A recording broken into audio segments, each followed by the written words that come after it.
pleading with Nigerians to please be patient with us. Presidency allays fear over hike in price of fuel, proposes strategic actions to maintain current pricing. Promises of improved relations and support and resolutions of Nigeria's political impasse, boys talk between the President Tinubu and Gabonese envoy. Suspended CBN Governor Emefiele to face 20 fresh charges as prosecution applies for withdrawal of case on illegal possession of firearms. Hello and welcome to the Network News. I am Olajide Bello and joining me from Lagos is Adiola Komiakuri. Remember, you can watch these news live on our website www.nta.ng/live and also on our other social media handles displayed on your screen. President Bala Tinubu has again affirmed the readiness of the sub-regional body ECOWAS to deploy all available options towards the restoration of constitutional order in the Republic of Niger. Speaking in his capacity as Chairman ECOWAS Authority of Heads of State and Government, the Nigerian President, who received the Gabonese Minister of Foreign Affairs, Herman Ngogot, says the West African Regional Bloc welcomes partnership with the economic community of Central African states in the attempt to resolving the political crisis in Niger. The Gabonese Minister of Foreign Affairs and Special Envoy of President Ali Bongo Dimba of Gabon is also the chairman of the Economic Community of Central African States. President Tinubu during the parley acknowledged receipt of the special message of support and solidarity from President Bongo on the decisions taken by ECOWAS so far on the Niger situation, which the Gabonese leader said proves that military interference in democratic governance is not acceptable anywhere and certainly no longer within the African continent. The Nigerian president reinforced the position of the regional body not to accept any attempt by the military junta in Niger to intimidate and harass President Mohammed. In response, the special envoy commended the Nigerian president and ECOWAS for the steps taken so far to restore democracy in Niger, adding that President Bongo and ECOWAS are full in support of all ECOWAS resolutions. He noted that with Boko Haram attacks on the borders of Nigeria and Cameroon, pirates in the Gulf of Guinea and refugee situation in Chad, whatever happens in West Africa affects Central Africa, which explains why the Gabonese president is ready to join efforts with ECOWAS in finding a lasting solution to the political crisis in the sub-region. Meanwhile, feelers from the presidency indicate that the absence of executive backing for a hike in the pump price of fuel, especially at this time, with efforts ongoing towards maintaining current pricing without reversing the deregulation policy of the government. This assurance comes on the heels of recent statements credited to the Nigeria Labour Congress (NLC), which has threatened to embark on an industrial action without notice in the event of any increase in pump price. Special advisor to the president and media and publicity Ajuri Ngulale, who briefed the State House press corps, says the president is determined to maintain market competitiveness within Nigeria's petroleum industry. The presidency admits that there are inefficiencies within the midstream and downstream petroleum subsectors, but says once addressed and swiftly too, Nigeria should be able to stabilize and maintain current prices. He is determined to ensure that our policy drawn up as well as policy implemented follows the cue that there will not be any single one entity dominating the market. The market has been deregulated, it has been liberalized, and we are moving forward in that direction without looking back. We have seen that at the inception of our deregulation policy as of June 1, as Mr. President took office, we have seen PMS consumption in the country drop immediately from 67 million liters per day consumption down to 46 million liters per day consumption. The impact is evident. What it also does mean, though, is that we are not at the end of the tunnel. There is still a bit of darkness to travel through to get toward the light. And we are pleading with Nigerians to please be patient with us. And as we promised from the beginning, We will be open with Nigerians. We will be transparent with them. Algerian Galali, however, maintains that the price of petrol in Nigeria remains the cheapest in West African sub-region. The NNPC Limited heard on Monday revealed that there will be no increase in the pump price of fuel in any of its outlets across the country. The federal government has filed a 20-count charge against the suspended governor of the Central Bank of Nigeria, Godwin Emefiele. The fresh count charge has been filed before the High Court of the Federal Capital Territory, Maitama, Abuja. In one of the counts, Godwin Emefiele has been alleged of conferring unlawful advantage on himself during his tenure as governor of the CBN. With the fresh counts, Emefiele is expected to be arraigned soon in Abuja. Meanwhile, the federal government has applied to withdraw the firearms charge against the suspended governor of the Central Bank of Nigeria, pending before the Federal High Court, Lagos. In an oral application, the Director of Public Prosecutions at the Federal Ministry of Justice, Mohammed made the application before the presiding judge, Justice Nicholas Owebo. Mohammed told the court that the application followed the result of further investigations on the matter. Justice Owebo had adjourned through Thursday, 17th August 2023 to rule on the application. And to national policy on corruption, once again, the conversation on exemplary leadership style by chief executives of government, ministries, departments and agencies is taking center stage in various fora as the fight against corruption thickens. Stakeholders at the National Policy Dialogue on Corruption, organized by the Independent Corrupt Practices and Other Related Offences Commission (ICPC), joined the discuss at the event where the Registrar of JAMB, Professor Isiaq Oloyede, was recognized for his stand against corruption. Aliu Tuku reports. Strengthening institutions is no doubt a right step in stamping out corruption, but having upright individuals heading government agencies is a practical step to reduce the menace. And the Registrar of JAMB, Professor Isiaq Oloyede, is using the tool of uprightness in stamping out corruption in JAMB, and the ICPC has identified this as a means of enhancing development. And I want to dedicate this lecture to Isiaq Oloyede, who is here. Please, can you please start? We don't have to look for examples. We already have an example.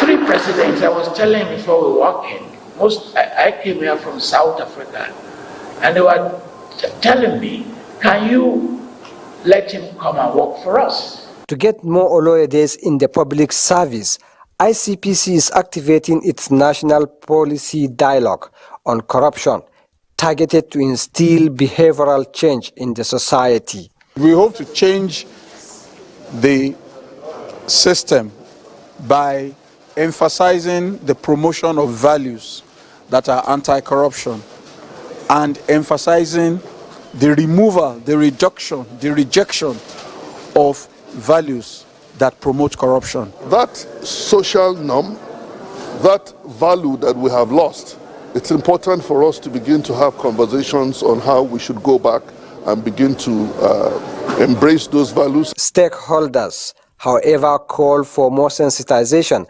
against corruption at the grassroots. In Abuja, Aliu Tukur, NTA News.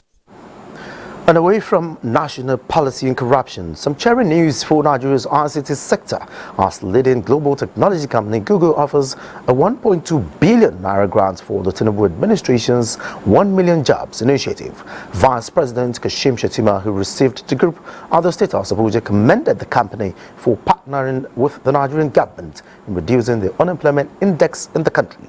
State House correspondent Abdulrahman Jibrila reports.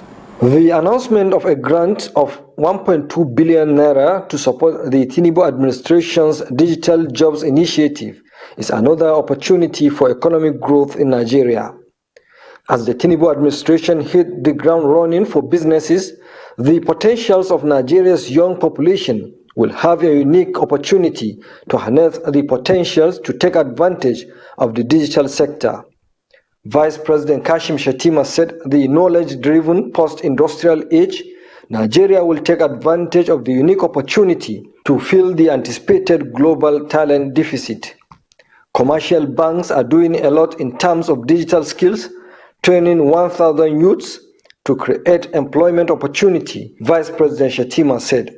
The director of Google West Africa, Mr. Olumide Balogun, said the company was excited about the Tinubu administration's vision of creating 1 million digital jobs and was committing over 1.2 billion naira in grant to support the initiative. He said the company, through the program, will provide digital skills to over 20,000 youths and women to enhance and improve their lives and livelihoods, and also enable several startups grow and create thousands of jobs in the sector.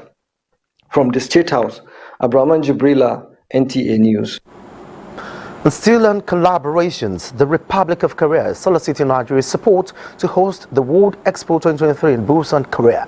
A delegation of the National Assembly of the Republic of Korea made the plea when they paid a courtesy visit on the Secretary to the Government of the Federation, George Akume. Kenneth Nanim reports. Nigeria and the Republic of Korea have continued to enjoy cordial bilateral relations. Now, a delegation from the National Assembly of the Republic of Korea, led by the Korean ambassador to Nigeria, Kim Yong-cho, is here to fashion out ways of deepening socio-economic ties between both countries. A member of the delegation, Lee Hun-sung, who spoke through an interpreter, solicited Nigeria's support and participation at the World Expo 2023 in Busan, Korea. He expressed the hope that President Tinubu and the Korean president will have a fruitful chat on the sidelines of the upcoming G20 summit in New Delhi, India. Secretary to the Government of the Federation, George Akume, urged them to take advantage of the investment-friendly policies of the federal government and the African Continental Free Trade Area Agreement to advance mutual socio-economic benefits. Korea and Nigeria have everything by way of resources, human and material resources, and technology on your part to work in a complementary manner. It is an opportunity to expand, to explore and to expand bilateral relations. Both countries are also looking forward to leveraging opportunities of the Korea-African Summit, slated sometime next year for a more strengthened bilateral relations. Kenneth Nanim, NTA News. Meanwhile, Nigeria and South Korea have resolved to strengthen economic and parliamentary ties to achieve the fourth industrial revolution in technology, development and knowledge transfer. This came to light when a special envoy from the Korean Parliament visited President of the Senate and Speaker of the House of Representatives. National Assembly correspondent Lami Ali reports.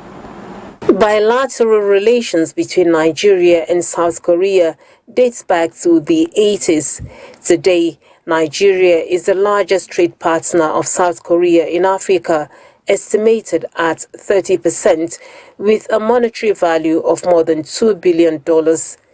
This visit by the special envoy to Nigeria's bicameral legislature is to consolidate on the gains and in particular to court Nigeria's support as South Korea seeks the hosting rights of World Expo 2030.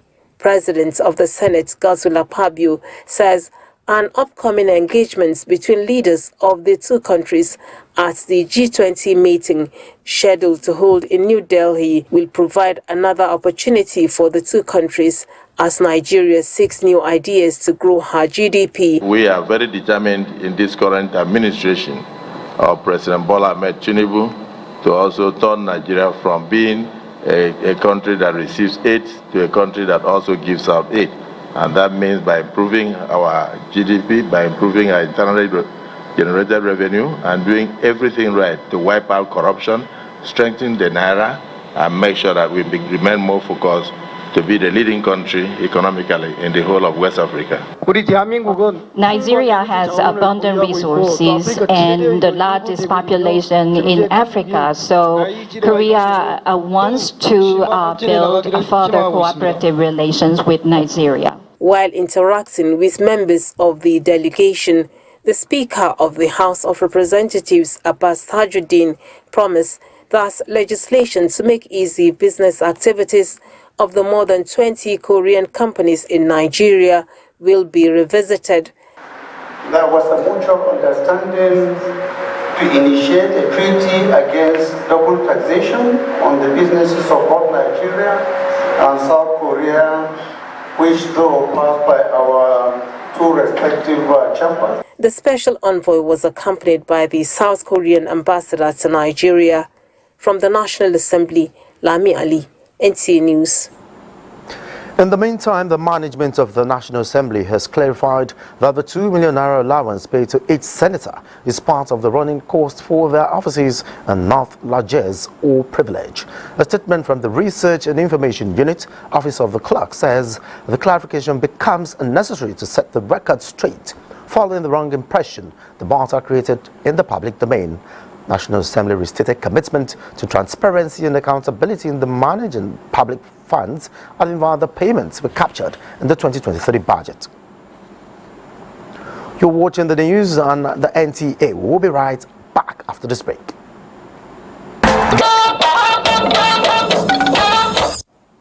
Glad to know you're still there. Latest reports by Nigeria's National Bureau of Statistics indicates that the headline inflation rate for July 2023 increased to 24.08% from 22.79% recorded in June 2023, representing an increase of 1.29 percentage point from the June 2023.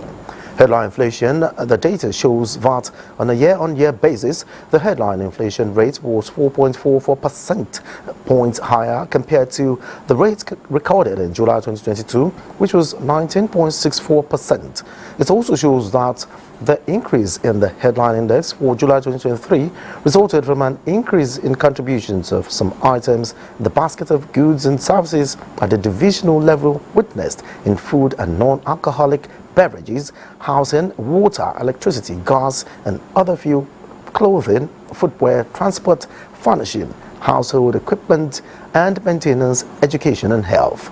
Food component sub-index for July 2023 increased by 26.98% on a year-on-year basis, 4.97 percentage points higher relative to the rate recorded in June 2022, 22.02%. The rise in food index on a year-on-year basis was caused by increases in prices of oil, fat, bread and cereals, fish, to potatoes, yam and other tubers, fruits, meat, vegetable, milk, cheese and eggs.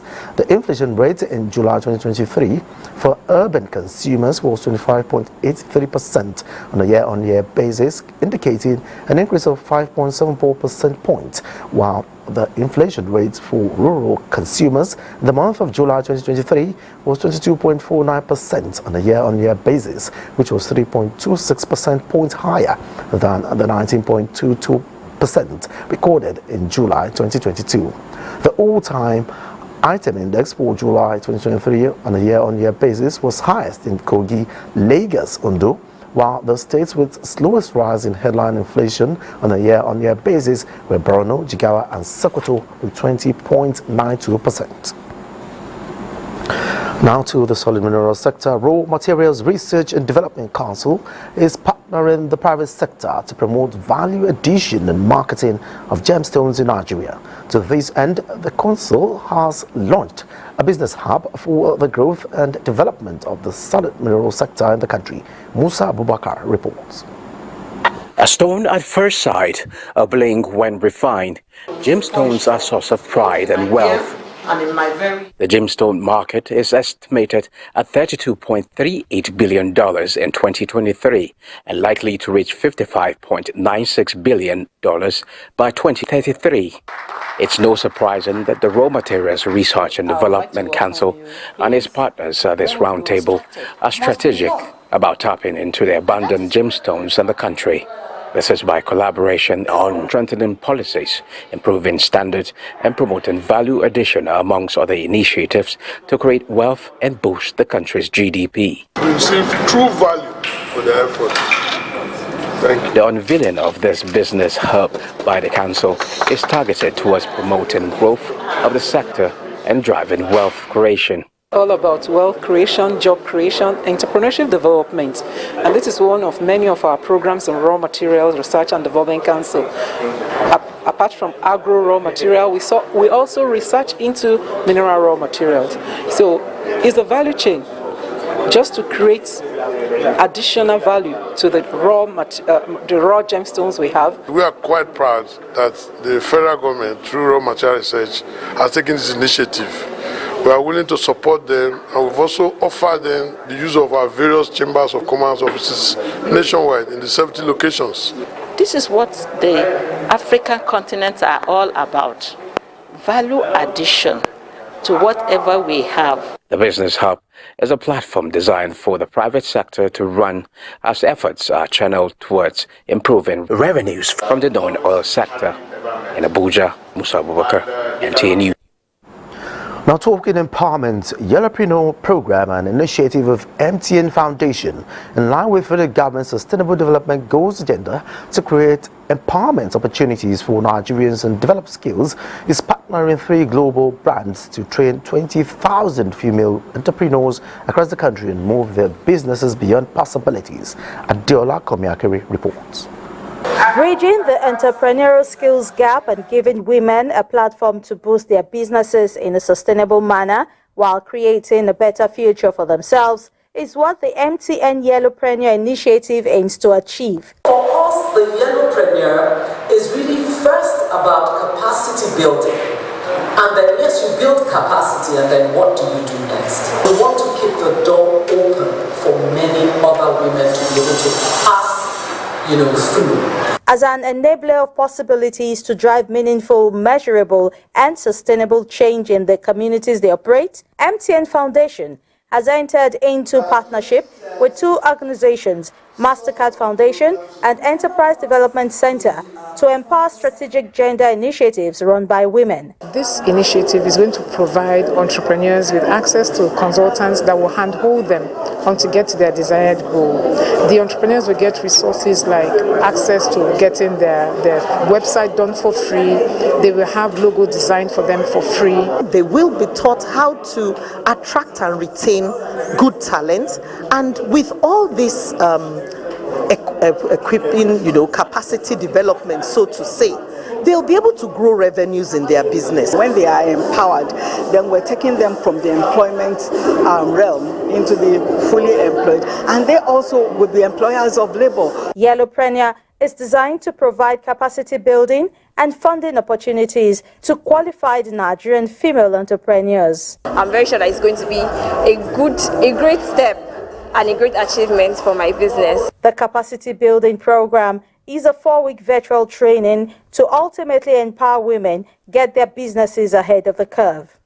In Lagos, Adeola Komiakere, NTA News.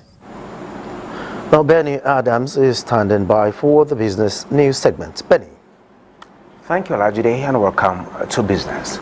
Amid rising food inflation, as reported by the National Bureau of Statistics, traders in the northern part of Nigeria have continued to decry the continuous loss of an estimated 13 billion naira on a weekly basis owing to the ongoing conflict in Niger Republic, but advocate opening of other crossing points as alternative routes to reduce losses. Maji Illo border is a border between Kebbi State and Benin Republic, which is not under sanction.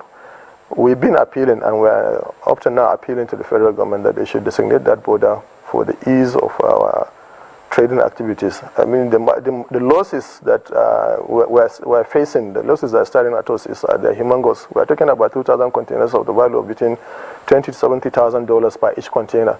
The losses. Equities dip further by 0.17% as headline inflation continue to rise. At the end of today's trading session on the exchange, a total of 280.4 million shares in 6,296 deals corresponding to a market value of 4.645 billion naira were traded. Compared with the previous trading day, today's data shows 8% improvement in volume, 10% improvement in turnover, and 7% improvement in deals. The current market capitalization is 35.3 trillion naira. Transcorp Nigeria recorded the highest volume of 36.5 million traded shares, followed by United Bank for Africa and Access Holdings. Well, that is business news. Olajide Bello is over to you for the continuation of network news. Many thanks, Benny. And moving on, Governor Bala Mohammed of Bauchi State has inspected the cut-off road that links Bauchi and Gombe states and called for timely intervention of the federal government. Awal Abdullahi reports that the section of the road has been washed away by a heavy downpour.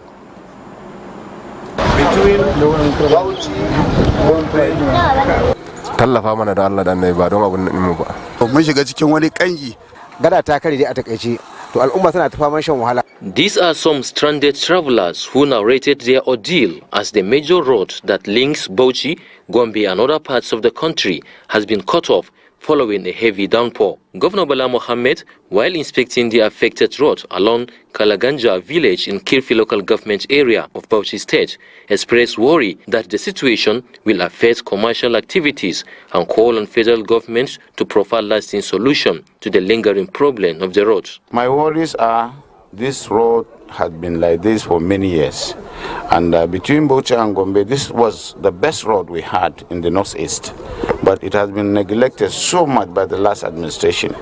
We have made a lot of plea, but it has not been listened to. We are still calling on the federal government to look at this corridor because it's the major gateway that is connecting the northwest, the northeast, the north central, and indeed the whole country. The road has been a major route for travelers across 3 geopolitical zones, hence the need for timely completion of the renovation work. In Bauchi, Awal Abdullahi, NTA News.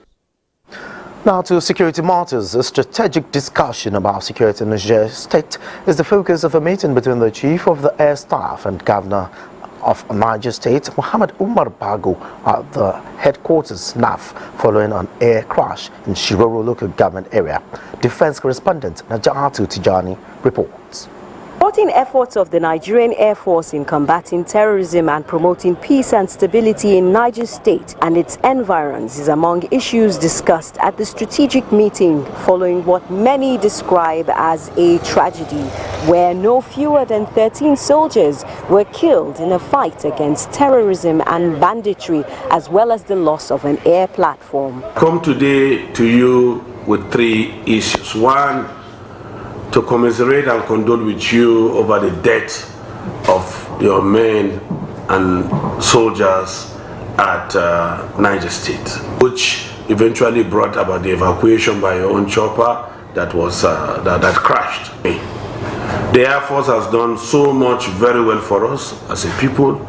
You have supported Niger State in the fight against insurgency and banditry. I want to say, don't be tired. I want to assure you that the Nigerian Air Force and indeed the armed forces of Nigeria will remain committed, dedicated, undaunted in our efforts at eradicating these security challenges perpetrated by these non-state actors.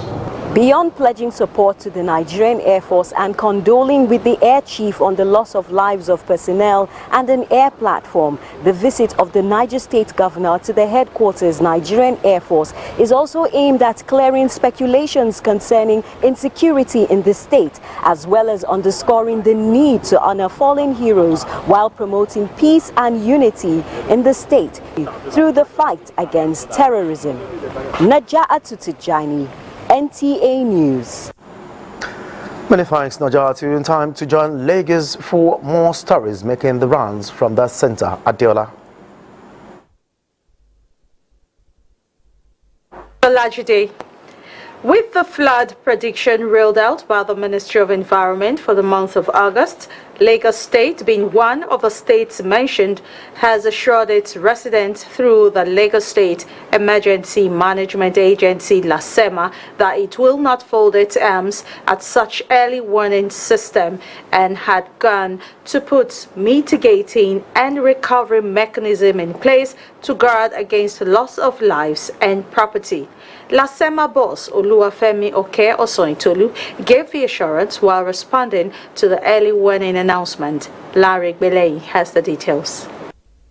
Flood early warning system has released flood prediction for the month of August, with a list containing states such as Delta, Ekiti, Ondo, Anambra, Ogun, Nasarawa, Cross River, Bauchi, and Jigawa. Others are Osun, Kwara, Zamfara, Sokoto, Adamawa, Taraba, Benue, Imo, and Abia states. Lagos State is also included, with areas such as Apapa, Badagry, Etiosa, Ikeja, Ikorodu, Ikoyi, Lagos Island, Ojo, and Surulere pinpointed as vulnerable areas in the state.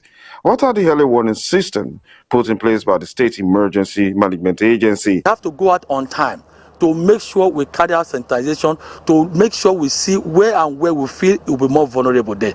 So that's why we went there, we liaised with them, we started going out from area to the other, we started seeing the problems. Lagos State Emergency Management Agency, LASEMA, towing the path of emergency management that has a bottom-up approach to disaster response, says it has positioned itself to mitigate this flood prediction in the areas mentioned. We've improved our basic infrastructure, we've improved our channelization, we clear in the gutters, and we carry out advocacy that people should not dump into our canals. Apart from the provision of additional internally displaced persons camp, Lagos State Emergency Management Agency pleaded with the people living in the coastal areas experiencing coastal flooding to be careful and not to allow development that could aggravate the already fragile situation in the area, as the state government is looking into all areas to mitigate coastal floods in the state. In Lagos, Larry Belayi, NTA News. And now to the financial sector. First Bank of Nigeria Holdings PLC, recognized as one of the leading financial service institutions and best in internet banking in Nigeria, has declared dividend of 50 kobo for 2022 financial year for shareholders, an increase from 35 kobo in 2021. The organization's profit before tax for 2022 stands at 157.9 billion naira. Group Chairman, First Bank of Nigeria Holdings PLC, Ahmed Abdullahi, revealed this at the 11th Annual General Meeting of FBN Holdings held in Lagos. Hengino John Adams reports that it was a hybrid meeting. Despite the challenging operational environment experienced in the global financial sector, the year 2022 was eventful for First Bank of Nigeria Holdings PLC, with series of successes recorded. The financial institution grew its gross revenue by 31% to close at 805.1 billion naira. You have seen the improvement in our market confidence. If you look at our share price currently, and note the year-on-year increase. And if you look at our performance for 2023, because what we have presented is 2022, if you look at the performance of 2023, you'll know that the dividend is likely going to go up. Shareholders expressed satisfaction with the declaration of 50 kobo dividend. I want to join my colleagues in thanking the board and management and staff of FBN Holdings for the performance. First Bank of Nigeria Holdings PLC has focused on sustainable business elements that culminated into returns, with total asset base of 10.6 trillion naira and customer deposit base of 7.1 trillion naira. The returns on equity and assets is put at 14.5% and 1.4% respectively. Digital is the way to go. And today we have over 22 million active customers operating on our digital platform, and that's quite significant. Today, over 90% of our customer-initiated transactions are conducted on our channels. FBN Holdings PLC is a bank of many firsts. Best in Customer Attraction and Retention Pension Company of the Year. It has over 11,000 workforce with presence within and outside the country. In Lagos, Hinginu, John Adams, NTA News. And those are the stories from Lagos. Do not forget that you can still follow this news broadcast live on our website at nta.ng/live and on our other social media handles displayed on the screen for updates. More news after this time out. To stay.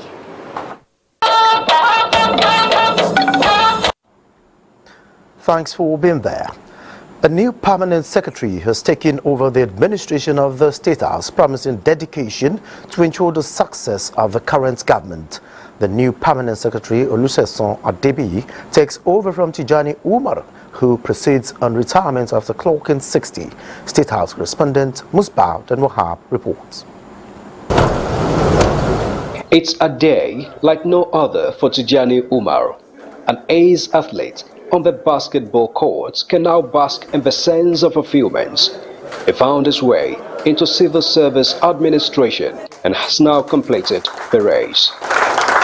Permanent secretaries have been so much love. 13 years in the State House, 10 on directorate levels, and 3 as a permanent secretary since April 2020, Tijani Umar is taking a bow out of civil service after clocking the mandatory age limit. I have given it my absolute best between April 2020 and August 10th, 2023. Driving around the State House today gives me great pleasure because I can see how, in our small way, we have impacted the community. Tijani completed his race, but that of a civil service is a marathon. And so Olusegun Adebiyi takes the baton. These are the handing over notes. Thank you.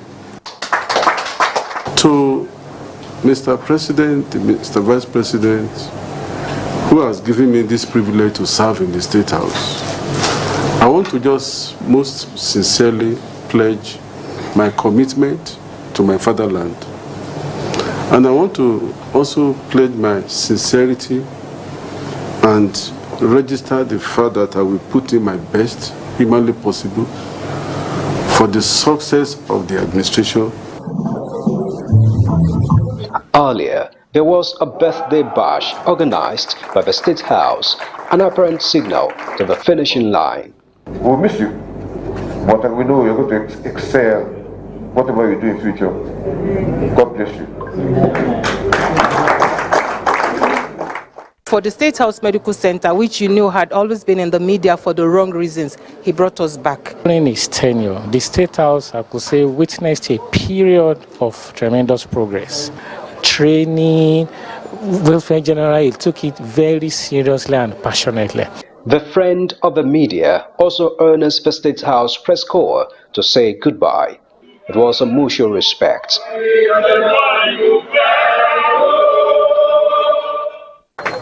And it's now time for the chief housekeeper to say goodbye to the housing people he has kept for years, maybe to return as a special guest someday.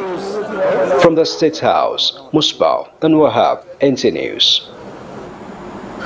Qatar Charity Organization says it will continue to provide solutions for the upliftment of less privileged Nigerians as part of its global mandate to alleviate poverty through sustainable development programs. Qatar Ambassador to Nigeria Ali bin Ghanem Al Hajri stated this at the groundbreaking ceremony of Qatar Sanabil project in Kaduna State. Details of that report will come in our subsequent bulletin. The attention of the Advertising Regulatory Council of Nigeria has been drawn to an advertisement tagged "All Eyes Are on the Judiciary" exposed in some billboards across the country. A statement by the Director General of the Council, Dr. Olalekan Fadolapo, indicates that the Council wishes to make it clear that the concept was not approved by the Standards Regulatory Panel, therefore directs materials exposed on the advertisement be brought down immediately and the violators sanctioned. The body notes that the Advertising Standards Panel Secretariat, failing to diligently exercise its function as a gatekeeper of the advertisement and marketing communication, is hereby dissolved. The Council says it will set up a committee to investigate the circumstances leading to erroneous approval of the concept and breach of vetting guidelines consequently. The Director and Deputy Director regulations have been suspended to enable unprejudiced investigation of the issue. Governor Mohammed Yahya has flagged off distribution of palliatives to 420,000 persons across the 11 local government areas of the state. Emmanuel Akila reports that items include food and non-food materials to reduce the economic difficulties in the wake of petrol subsidy removal in the country. The impact of the inflation triggered by the removal of subsidy on premium motor spirit affects the poor and vulnerable. The palliatives by Gombe State government therefore include pasta and parboiled rice to meet the immediate hunger needs of the beneficiaries, while the fertilizer and herbicides are to help them ensure sustainable food production. We once again demonstrate our commitment to help our people during trying times, as reflected in our shared values of empathy, compassion, and solidarity that are at the core of this palliative program. We are in a situation of dire need when the palliatives come. We appreciate the government. While in that Nkowa, Governor Mohammed Yahya inspected one of the 5 mega secondary schools under construction across the state and the Muhammadu Buhari Industrial Park. In Gombe, Emmanuel Akila, NTA News. The President Bala has described the tragic loss of Nigerian gallant officers and soldiers in a helicopter crash in Chikoba village near Shiroro, Niger State, as saddened. In a statement he personally signed, indicates that the officers and men paid the ultimate price to call off duty while on an evacuation mission in the dedicated service to their beloved country. While Nigeria mourns their untimely departure, the people and government will forever remember them not just as servicemen, but as national heroes who gave their lives for the peace and security of the country. They will always be remembered as courageous men who did not consider the perils and dangers of their national duty as paramount to their sacred mandate of ensuring that the fellow countrymen and women can live in peace. We will go for another break. The news continues thereafter.